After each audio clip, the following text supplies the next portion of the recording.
Hello guys. शिक्षाप्रद कहानी। एक लड़का अपनी माँ को लेकर के एक साड़ियों की दुकान में जाता है। दुकानदार को बोलता है, हाँ बेटा क्या चाहिए। तो वो दुकानदार को कहता है कि मुझे माँ के लिए एक साड़ी चाहिए। आज माँ का जन्मदिन है तो मैं माँ को साड़ी दिलाना चाहता हूँ। दुकानदार साड़ियाँ दिखाता है तो उसकी माँ पसंद करती है, उसको एक साड़ी पसंद आती है। तो वो दुकानदार से लड़का उसकी कीमत पूछता है। दुकानदार उसकी कीमत 2000 रुपये बताता है। तो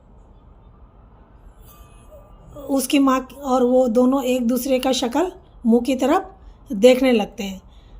तो उसकी माँ कहती है, कोई बात नहीं बेटा, दूसरी साड़ी देखते हैं।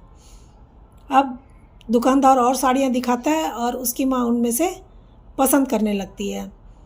तभी वो लड़का दुकानदार को इशारा करता है और एक तरफ लेके जाता है और दुकानदार को कहता है कि भैया मुझे माँ को ये साड़ी पसंद आई है और माँ को ये साड़ी ही मुझे दिलानी है और मेरे पास सिर्फ 600 रुपये हैं।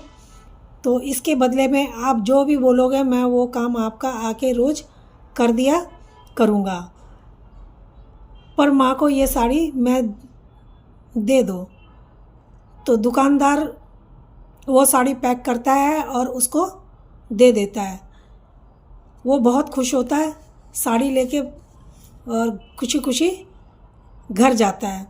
जब दुकानदार अपने घर जाता है तो देखता है कि उसकी माँ जो कोमा में पड़ी थी वो अब ठीक हो गई है।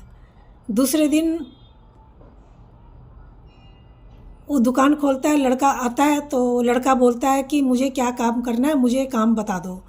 वो कहता है कि बेटा तुम्हें कुछ काम नहीं करना, तुम अपने घर जाओ और अपनी माँ की खूब सेवा करो, अपनी माँ को खूब प्यार करो। मेरी माँ कोमा में पड़ी, 2 साल से कोमा में पड़ी हुई थी और कल जब मैं घर गया तुम्हें साड़ी देने के बाद तो मेरी माँ मुझे ठीक मिली।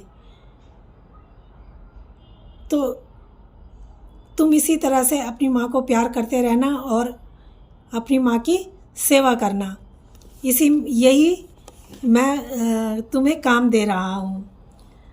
तो आप जब दूसरों की मदद करते हो तो भगवान भी आपकी मदद ज़रूर करते हैं। तो दोस्तों, आपको ये कहानी कैसी लगी? अगर अच्छी लगी हो तो प्लीज़ लाइक और सब्सक्राइब ज़रूर करना। धन्यवाद।